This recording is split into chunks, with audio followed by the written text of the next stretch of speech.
This is the one piece of the puzzle that the deep state feared, was that Trump would start to declassify documents, exposing the truth. The deep state loves, it works in the dark. They're cockroaches. They work in the dark. Their enemy, the thing they fear the most, is transparency, because transparency exposes their business model, which is about control and corruption, bribery and blackmail.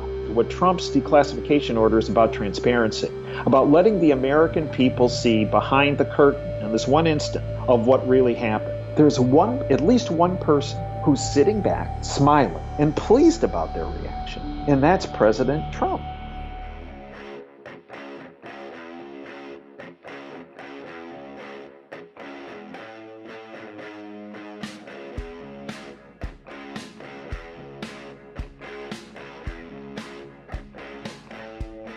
Hi, and welcome to the X22 Report Spotlight. Today we have a new guest, Dr. Janda. Dr. Janda is an orthopedic surgeon based in Ann Arbor, Michigan. Dr. Janda was appointed by the former Bush administration to the board of the National Center for Injury Prevention and Control. Dr. Janda retired from medicine to dedicate himself to his radio show called Operation Freedom. Janda has top-notch political, law enforcement, and intelligence sources from years of consulting work in Washington, D.C. and healthcare issues. You can find his work on davejanda.com or on his YouTube channel, Operation Freedom. And I am very happy and honored to have Dave on the X22 Report Spotlight. Dave, welcome to the Spotlight. Dave, thanks for having me aboard the X22 platform. I have been a long-time fan and supporter of yours. I think you do phenomenal work, and I'm honored to be a part of your platform today. Thank you very much, and I'm very honored to have you here. And I spoke to you on the Bill Holter interview that we did with Sean and the rest of the crew, and that was great. And I was thinking, I never had him on here, and I should have him on here, and here you are. So, well, thanks for having me aboard. Yes. Let's start off with what's going on in the U.S. with Trump and with certain players in the deep state. Recently, Trump released the statement from the press secretary where he's going to declassify FISA, declassify text messages. Why do you think he decided to go ahead and declassify this information? Why did he do it at this time? Well, I think this was in the works for a number of months' duration. And I do believe that timing is everything. And right before Sarah Sanders made this announcement, this is when Dianne Feinstein stepped up to the plate and said, I have this letter that I've had for, I don't know, at that point, 6 weeks, 7 weeks, from someone who has accused Judge Kavanaugh of beyond sexual harassment, sexual assault, essentially. And I believe that at that point, Trump had always planned on declassifying the FISA warrants and the text messages. I believe he announced he was going to declassify the text messages between McCabe and Comey. And also the 302 forms. 302 forms are the forms filled out by FBI agents when they interview someone, in this particular someone being Bruce Orr from the Department of Justice. I believe Trump was waiting with the declassification announcement to be played at the appropriate time. The appropriate time, I believe he determined, was, okay, you're going to do this to Kavanaugh. You're going to put this stake in the ground right now. What we're going to do is, well, you show your hand, here comes my hand, and I have a royal flush. See, I believe this declassification event, the bought-off lamestream fake media, the CNNs of the world, the MSNBCs, the whatever, are making this into a non-event. That this is not an important step. I believe it's a huge step, and I believe it is the trigger for I believe this reset that you and I and a number of other folks have spoken about, reset of the rule of law in this country. And this absolutely petrifies the deep state. You see, one of the mechanisms that I believe the deep state has used to further their agenda and to further their control and influence over our country and frankly the world has been one of their first objectives is to usurp, to denigrate, to destroy the rule of law when it comes to their self-interests and the interests of their puppets. Puppets being the Bushes, the Clintons, the Obamas, the Soroses, the Romneys, the McCains, the McConnells, the Ryans, you name it, across the board. And that's an important point to make, Dave. When we speak about the deep state, and this is experience I got early on when I first went to Washington to work on healthcare policy, which is as far back as 1988, when Reagan had heard about a lot of our research in prevention and cost containment, and his administration had asked me to come to Washington and work with C. Everett Koop, who was the then Surgeon General, and several others, in particular Jack Kemp, who was a congressman at the time but worked on a lot of the domestic policy issues for Reagan, and work on healthcare cost containment. It became very obvious to me, even back then, 30 years ago, Dave, that there was this unnamed group behind the curtain that had significant influence. And the name of that group we now have is the deep state. And the way they have amassed such power and control is through their intended breakdown of the rule of law. And I believe that one of Trump's objectives in taking down what he calls the swamp, which is the generic term for the deep state, is a restitution of the rule of law. And I believe that this is the one piece of the puzzle that the deep state feared, was that Trump would start to declassify documents, exposing the truth.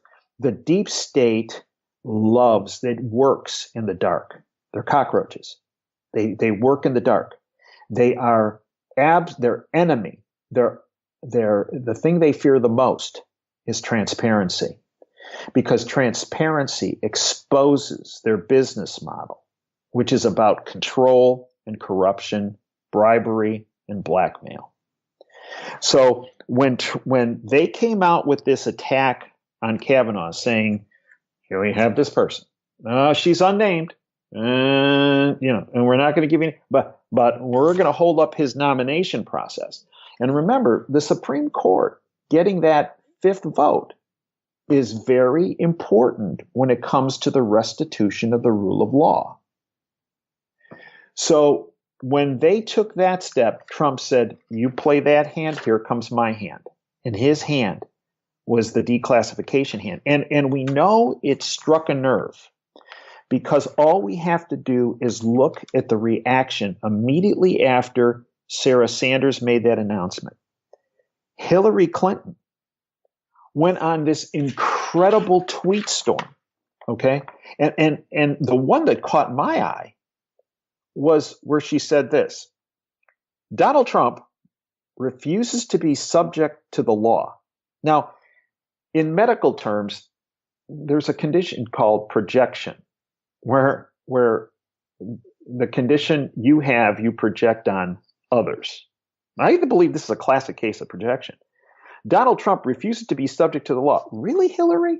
Tell us about that illegal personal server you had that compromised the national security of our country, that it's been documented through the Inspector General of the intelligence divisions, intelligence community, that tens of thousands of your emails went directly to China, which reportedly led to the assassination of at least 18 of our CIA operatives in China. So one more time, Hillary, about subject to the rule of law. Okay. Then she went on. "The legitimacy of our elections is in doubt." More projection, Dave. Okay. The legitimacy of our elections in doubt. Hillary, tell us about Bernie Sanders. Tell us about how you and your organization and the DNC, through the election to you, and essentially stole a number of states, if not the nomination, from Bernie Sanders. Then she goes on. The president is raging war on the truth. This from the person. Now, we can get into many sides of the truth with Hillary. But how about this one? Her campaign and the DNC funded the fake Russian dossier. Truth, Hillary? She goes on. The administration is undermining the national unity that makes democracy possible. The national unity. This from the person who called anyone who didn't support her deplorable. Okay. And she finishes with, and then there's the breathtaking corruption. Okay, we already mentioned the personal server being a criminal offense, but what about Uranium One? That's not corrupt, a pay-to-play program where you, Hillary, benefited your foundation for $145 million and 20% of the United States uranium supply went to Russia? Or what about the multitude of campaign finance violations she and her campaign had just in the 2016 election? So when she came out with this tweet storm that included what I just spoke about, you knew Trump hit a nerve. And then very soon after that, we had Biden talk about Trump supporters as being, quote, dregs of society, end quote. Here's what he said, quote, this is deadly earnest. We are in a fight for America's soul. There are a small percentage of the American people, virulent people, some of them, the dregs of society, end quote.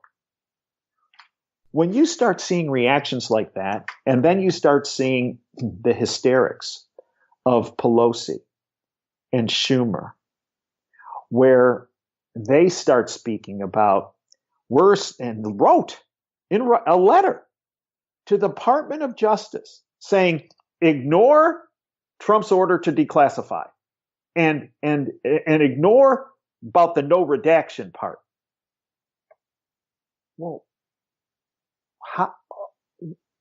this is not, they're not coming at this, whether it's Hillary or Biden or Pelosi or Schumer or Adam Schiff with what he wrote, or what Comey was tweeting about, or what this congressman in California, who's a big progressive globalist, Eric, whatever his name is, saying that, he's going to compromise sources. And we have other individuals such as Nunes and a number of other people saying, wait a minute, there's not going to be any compromise of sources with declassifying these 20 pages. There's not going to be anyone who is going to be put in harm's way, as Hillary did with her personal server, with the tens of thousands of emails that went to China that led to the deaths of 18 CIA operatives in China. No, but these people are not coming at this, Dave, from a position of power. They're coming, when they start doing things like this, they're coming at it from a position of weakness, desperation, and panic.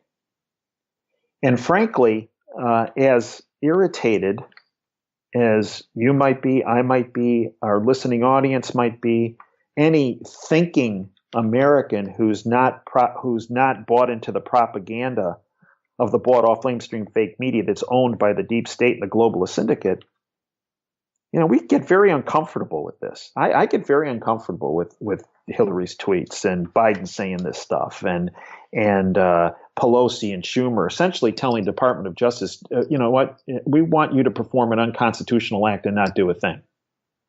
And we want you to create a constitutional crisis. I mean, these are people that are not coming at it from the good of the country, because when you boil it all down to what Trump's declassification order is about, transparency, about letting the American people see behind the curtain in this one instance of what really happened.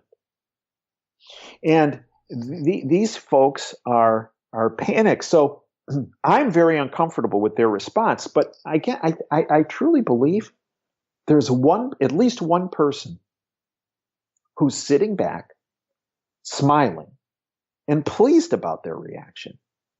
And that's President Trump. I truly believe that he is overjoyed with their response because it exposes them as people that are not interested in transparency, in the good of the country, in the welfare of the country, in following the Constitution, but as people who obviously are compromised somehow, who are trying to block transparency, block the Constitution from being implemented in this case.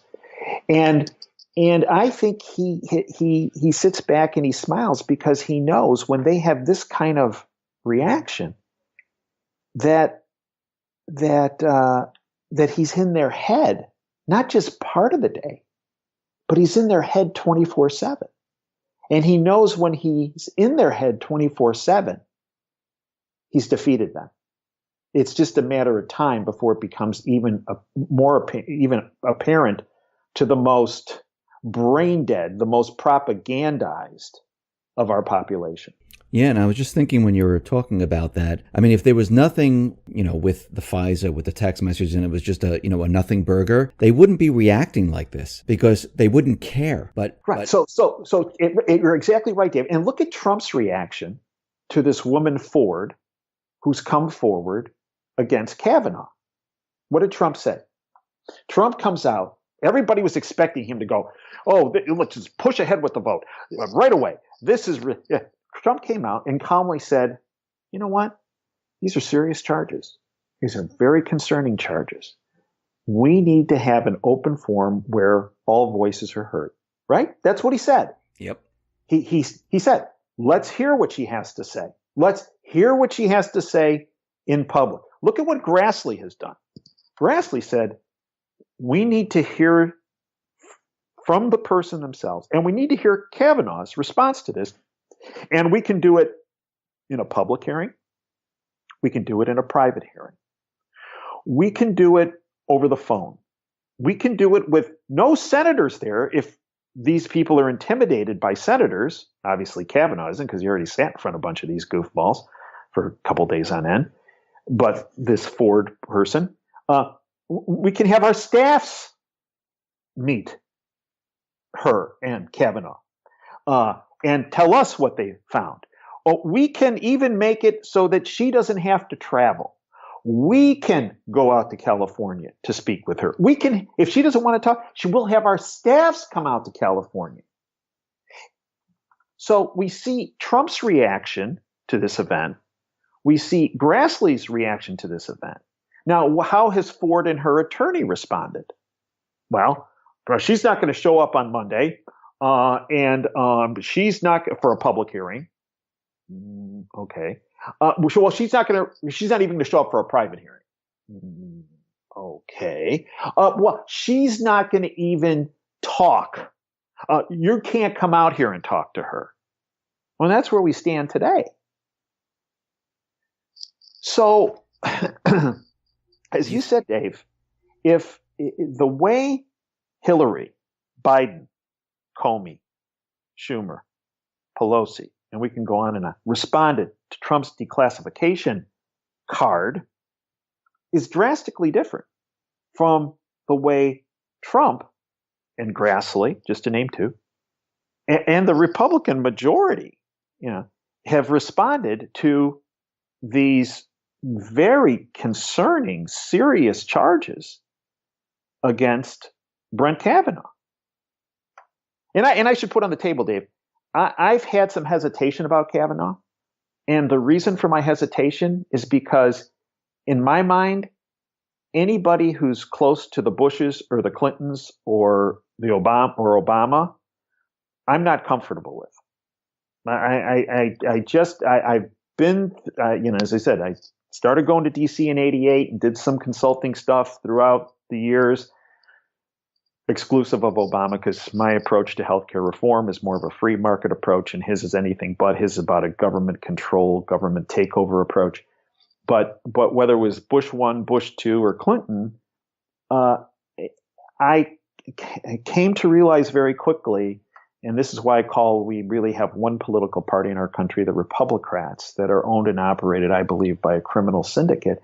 And I believe any nominee that's close to the Bushes, Clintons, or Obama is not somebody, if I was president, I would have nominated.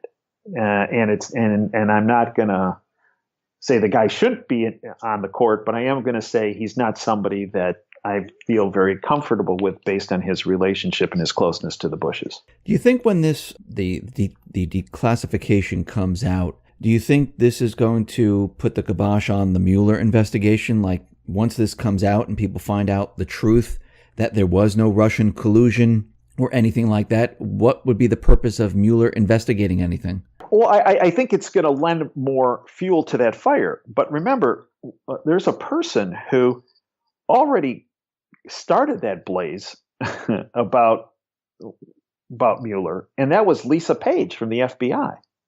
When Lisa Page testified closed door to Congress, and this just came out from John Solomon on the Hill, and this was reported, I didn't see it reported on CNN or NBC or MSNBC or CBS or ABC, but FBI had no clue about Trump-Russia collusion when Mueller took office, according to Lisa Page. Quote, this is from John Solomon on the Hill. After 9 months of using some of the most awesome surveillance powers afforded to U.S. intelligence, the FBI still had not made a case connecting Trump or his campaign to Russia's election meddling, end quote, John Solomon from the Hill. A newly reported comment made by former FBI attorney Lisa Page during her recent testimony to Congress has revealed a monumentous fact. According to John Solomon, after 9 months, which included the use of a well-paid spy to infiltrate the Trump campaign, that would be, I believe, Stephen Halper, who was paid at least $1 million, former CIA ties. He was paid through the Pentagon.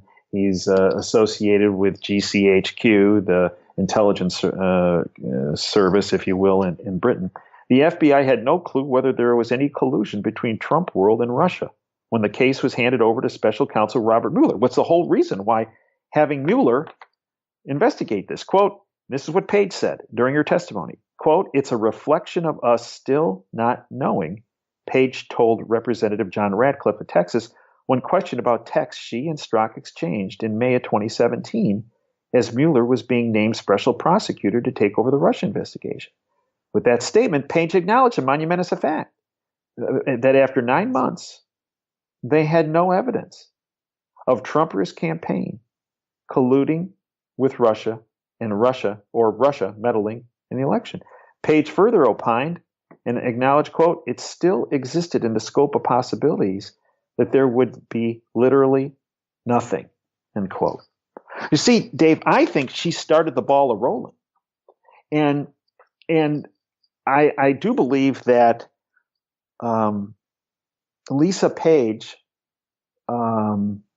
although I believe was part of the problem, I believe early on, as far back potentially as January 2017, she was flipped by the Inspector General of the Department of Justice, Michael Horowitz. And I believe she was supplying a lot of information on not only Strzok, but McCabe and Comey and a number of the other players, Prestop and Baker, a number of these players within the FBI as well as Department of Justice. So I believe, yes, long answer to your short question, when the declassification occurs, I believe it's going to support what Lisa Page has already come out as saying. And it's going to add more meat to those bones because it's going to add more detail as far as what was done. And, I've always had a question about Mueller in my mind. And some people can say, this is conspiracy theory, this is crazy. But I've been told from people I know and trust, very high level, the day before Mueller was named special counsel, he had a 4-hour meeting with Trump. 4 hours with Trump. Right. Now, Donald Trump, I have a knowledge base on Donald Trump and his meetings. My dad was in the construction industry. He had some meetings, and this is 30 years ago, with Donald Trump. And my dad was a general contractor, civil engineer, built buildings in Chicago, had meetings with Trump. And his take about Trump was, he goes, the guy in private's very different than the guy in public. He goes, the guy is in private is not in your face. He goes, he listens. And he goes, the thing I like about Trump is, he goes, you can tell him something he doesn't want to hear, and he listens. And he goes, he always has really good people around him that are really smart, that you can count on as being honest. And the other thing my dad said is, you have a meeting with Trump, and it's the most efficient meeting you've ever been involved with in your life.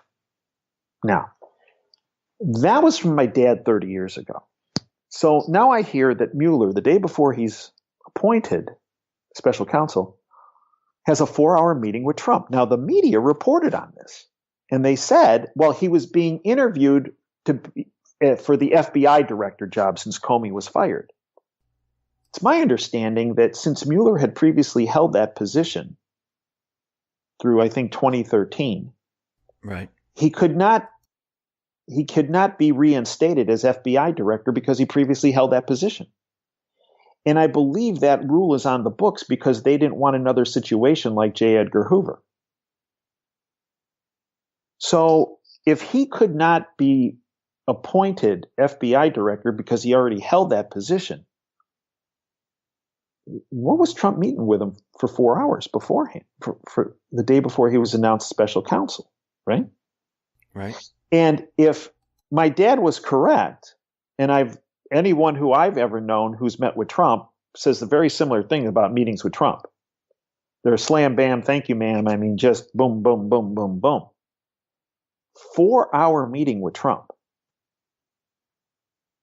That's a long meeting. And the question I've always had is, what was really happening at that meeting? Because it surely wasn't for interviewing for the FBI director position. No, most likely not. I mean, I can just, to be a fly on a wall right there, it would be amazing. So Mueller's role in this, I know how he is portrayed. I understand that. And I understand that he is seen as an enemy of Trump and the Trump movement. I understand that that's how it's been painted. But there's, in my mind, when I add up these little pieces of information, I still don't have a handle. I still cannot bite that apple fully. Are you saying that Mueller is working with Trump? It's a question I have. And I'll tell you, and I've watched this really closely because it struck me ever since that May meeting. And in May of 2017, when he was appointed, and it was reported, you can do your favorite search engine, that Mueller had a meeting with Trump the day before he was appointed for 4 hours. And I've always sat back on that piece of information, and I thought, let's watch Mueller. So what's happened since Mueller has become the special counsel? Well, I'm looking at a list, Dave, of 26 individuals in the FBI and Department of Justice who've been either fired or resigned, right? McCabe, deputy director, fired. Peter Strzok, counterintelligence expert, fired. Lisa Page, demoted, resigned. Rubicki, chief of staff, resigned. James Baker, general counsel, resigned. Mike Cortan, assistant director for public affairs, resigned. Josh Campbell, special assistant to James Comey, resigned. James Turgle, executive assistant director, resigned. Goes on. Department of Justice, Sally Yates, deputy attorney general, fired. Bruce Ord, associate deputy attorney general, demoted twice and on the bubble right now. Reportedly, I think you've heard this as well, a cooperating witness. David Loffman, counterintelligence chief, resign. Rachel Brand, Deputy Attorney General, resign. And it goes on. Peter Kazik, Mary McCord, blah, blah, blah. So I'm looking at all this. And then let's look at the people that he's prosecuted. Paul Manafort. He wasn't prosecuted on Russian collusion, was he? No, he was not. Nothing associated with the campaign. It was on financial transactions that occurred, 13 years ago? Yep. Okay. Then we have Papadopoulos. Papadopoulos, what did he get? 2 weeks in jail? Correct. Wow, that's big. For what? Lying to the FBI?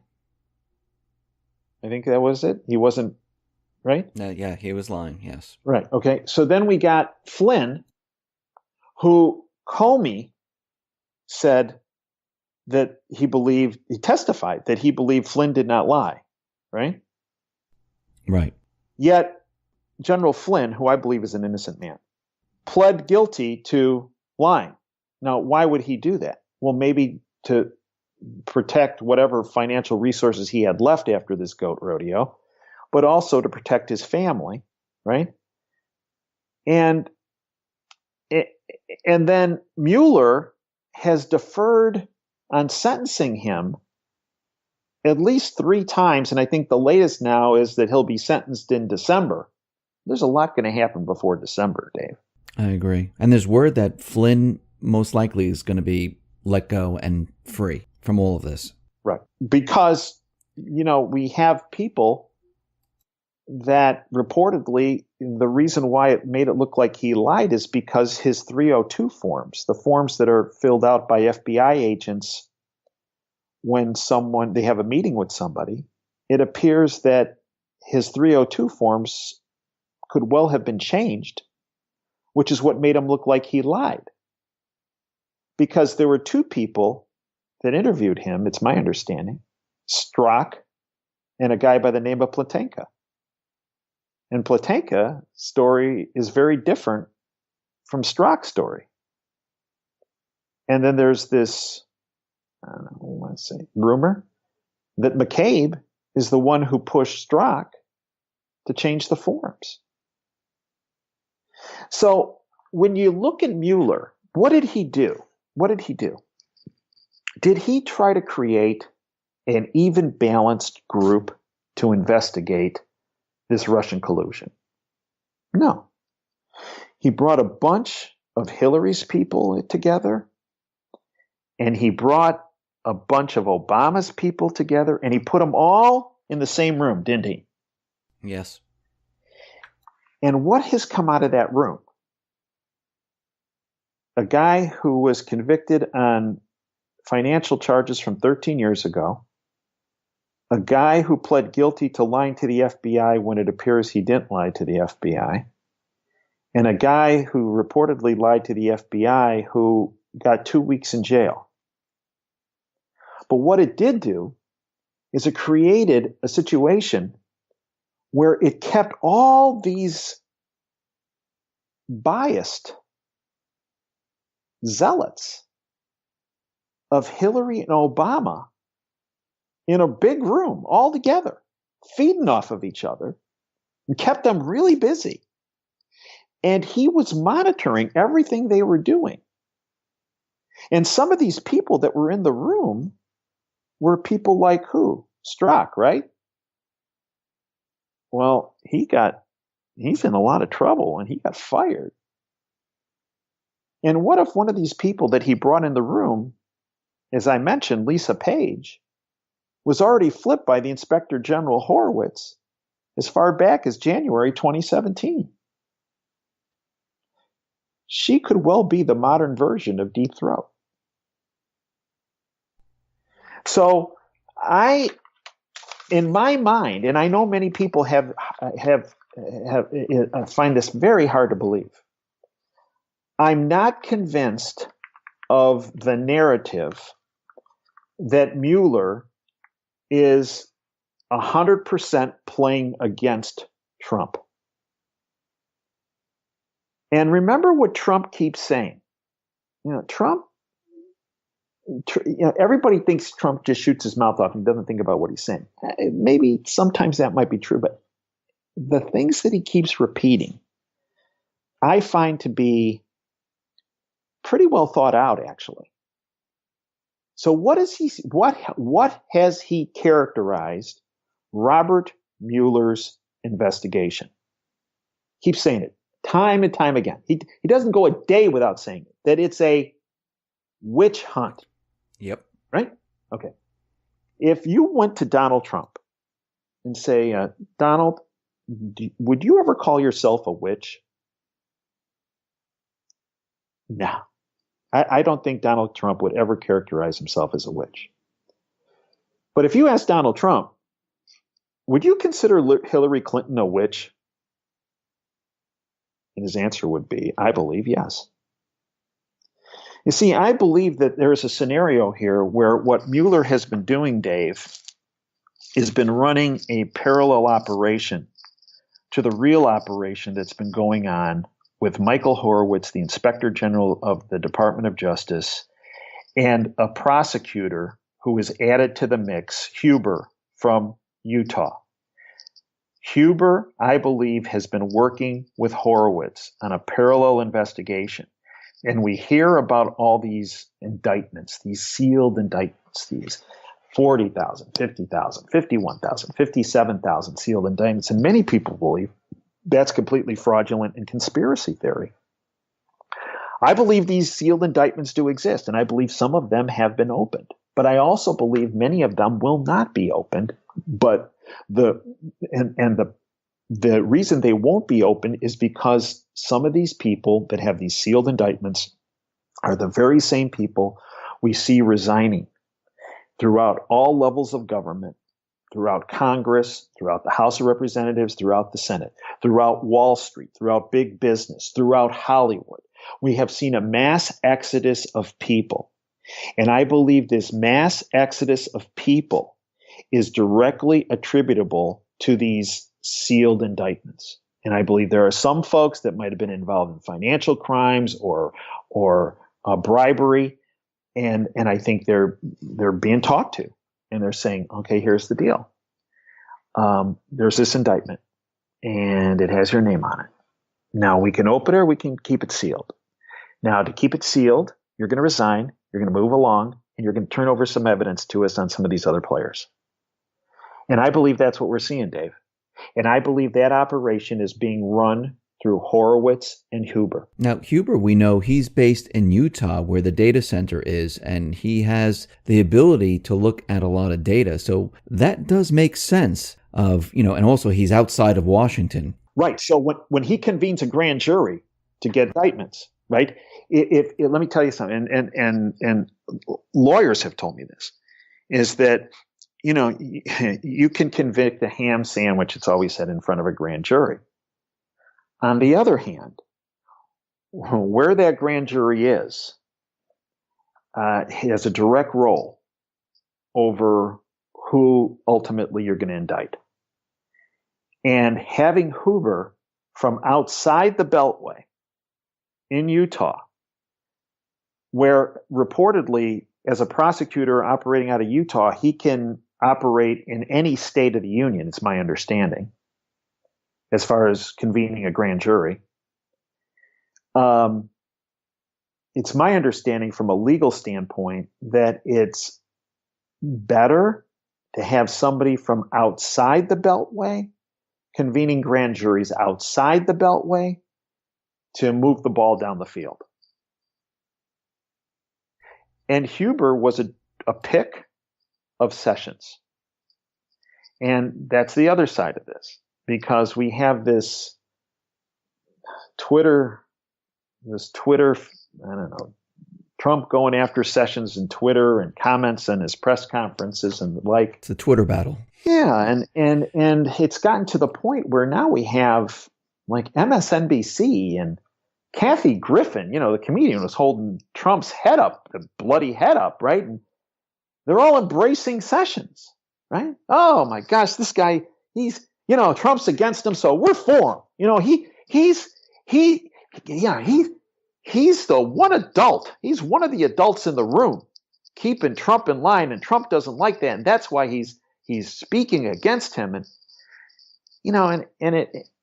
and people will disagree with this assessment, but I wonder how much of that, this Twitter war between Trump and Sessions, is nothing but a psyops, and is nothing but kind of like professional wrestling, right?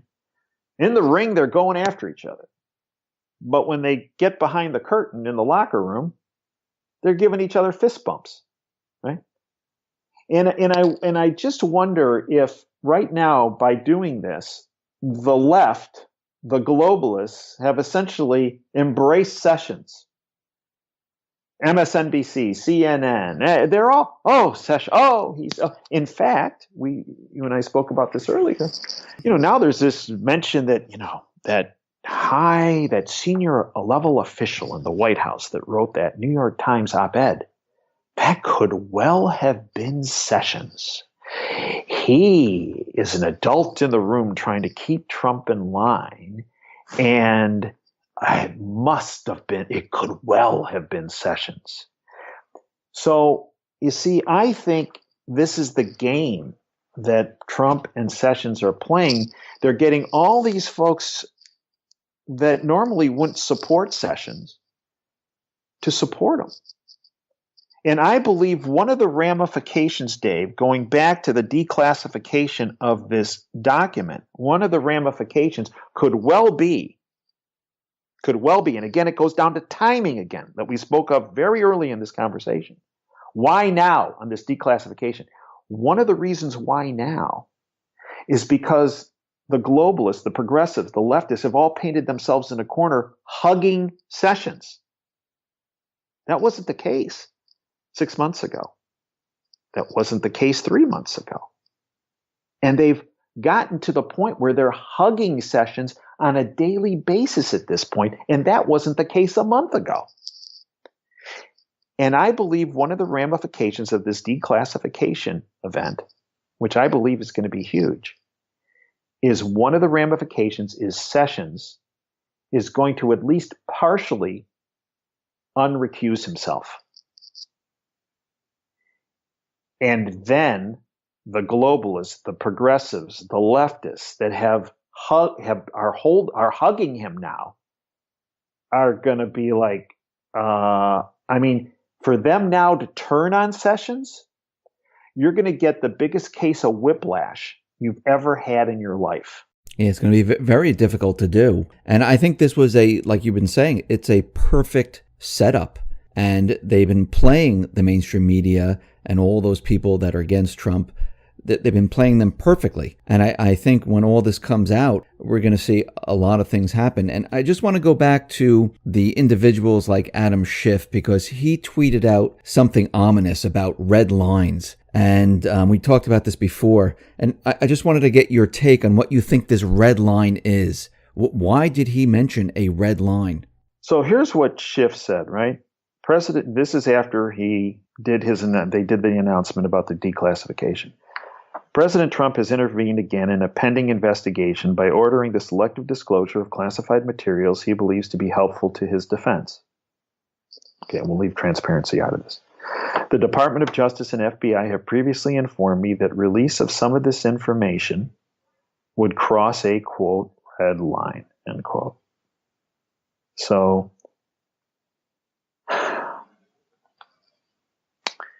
I believe the red line was meant as a threat to the president. And I interpret, and I understand people are going to say, we think this is hyperbole.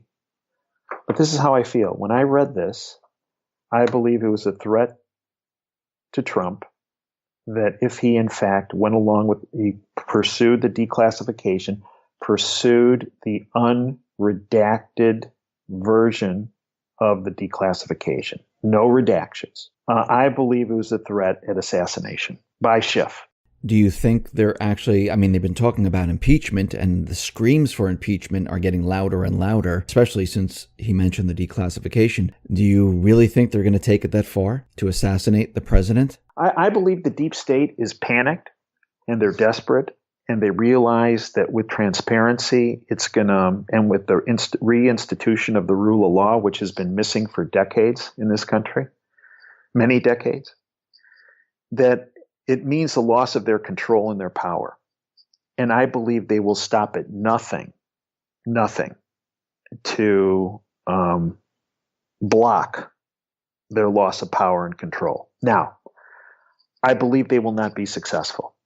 And the reason, and when it comes to assassination issues, and the reason I believe that is because and some people right now are saying, well, wait a minute. In 1963, we had a president that took on the deep state, and he went to Dallas, and he came home in a box. That's true.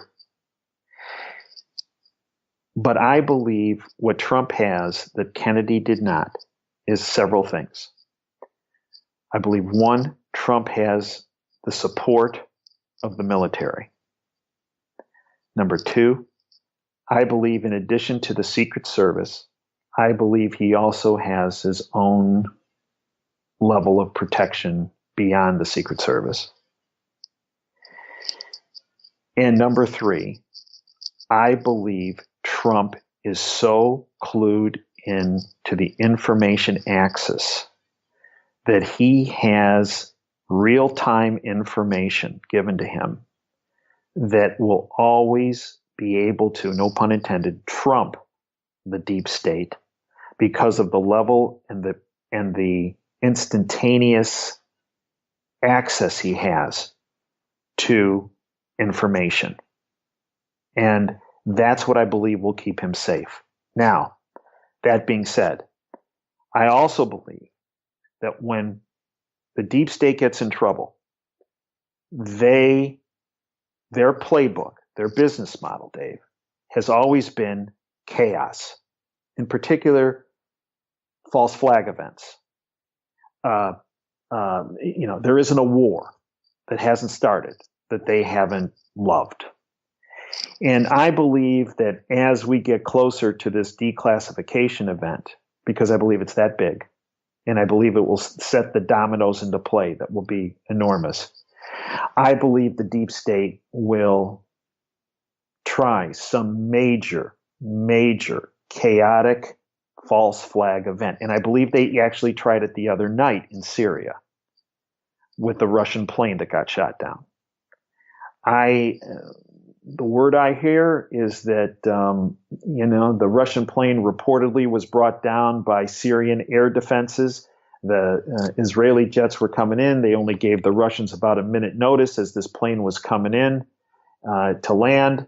And as the Israeli jets were coming in, they used the Russian jet, if you will, as a block. And when the Syrian air defenses sent their missile skyward, it took out the Russian plane. Then there's this information out there that there was a Russian frigate in the area, and a missile could well have been fired from that. There's a report of that. It could well have been that whole event was set up by the deep state to institute what potentially could have been a world war. So let's say Putin took the bait. And when the Russian plane went down, they had evidence that there was a French frigate that had fired a missile, and potentially, if not precisely, it was the French frigate that actually took down the Russian plane. Putin then goes after the French frigate, France being a member of NATO, attack on one NATO ally is attack on all NATO allies, and everybody's in the soup, right? But what did Putin do? Look, I'm not a fan of Putin, but the guy's smart, and you can't discount that. You don't get to where he's gotten through the KGB and to the level of power he's at by being stupid.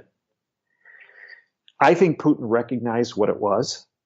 He condemned the Israelis for using the Russian plane as a block, right? he mentioned about the French frigate and the possibility that something was fired from them, but he never went after the French frigate, knowing full well if he did, it was an attack on NATO. Okay, so what did he do? And some people will say this is that he acted out of weakness. I don't think so. I think he kind of played out the steps. And what he said was, okay, we're not going to fire on the French frigate. You know, we have an indication that that's who brought us down. But what did he do? He announced later that same day, we're going to supply our Syrian forces and the Syrian forces and our Russian forces that are in Syria with the most up-to-date missile system. Take it from the S-200 to the S-400 system. So what he has done is he has now made Syria impenetrable to anyone flying a plane in there, right? So rather than take the bite of the apple, go into World War III, what he did is he solidified his own position in Syria. So now, and he's told Israel, and he's told NATO, they're going to have that system. And that system, we're not going to repeat what happened to our plane. You come in there, that's what you're facing. So I believe the deep state has already tried a cataclysmic false flag event, that being in Syria. The night of this declassification thing happened. It's the same day, later that night. And I believe it backfired on the deep state. That doesn't mean that they're not going to try something else, because they're desperate and they're panicked and they know they're about to lose their power and control. They're cornered rats. When you say they're going to try something else, what scale? Is this like another shooting? Do you think this is going to be on the scale of 9/11? I mean, what do you think they're going to try to do here? I think it's going to be on a large scale. And I think the large scale that I've always been concerned about has been, and many people have been concerned about, I know you've mentioned it, other folks have mentioned it, is an EMP event. It's my concern. If they used an EMP, I mean, it would shut down pretty much almost everything electronically. I mean, the computers, the electrical system. At that point, we wouldn't even be able to communicate that well with other countries, with ourselves. How would this benefit them? I think it would paralyze society as we know it and around the world. And paralysis means that they would be able to maintain power and control. So if this would be a wide spread panic, and people in this situation would die because, you don't have power, you can't refrigerate food. It would be huge. And if I remember correctly, to replace the transformers, it's almost impossible, because it takes many years to create them, and I don't think they have them on hand, and it would be a nightmare situation. I mean, do you think this EMP would be the entire country, or do you think it just like a section just to create an event to clog up the news cycle, to get all the focus off of them? I think that it would be a regional event, but here is their problem. They have to have a delivery system for that to occur. And I believe that the Trump administration,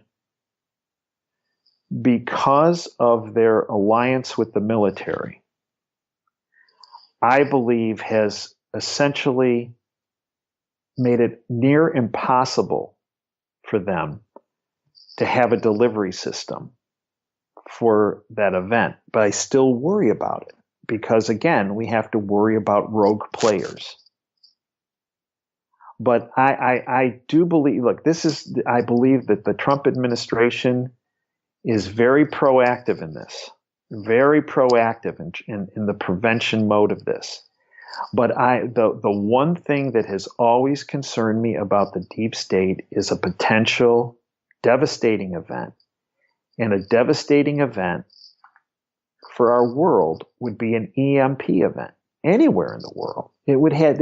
We are so interconnected, as you mentioned. Communications wise, with across the board. Whether it's trade, whether it's communications, whether it financially. So an EMP event anywhere in the world has ramifications everywhere in the world, and I do believe that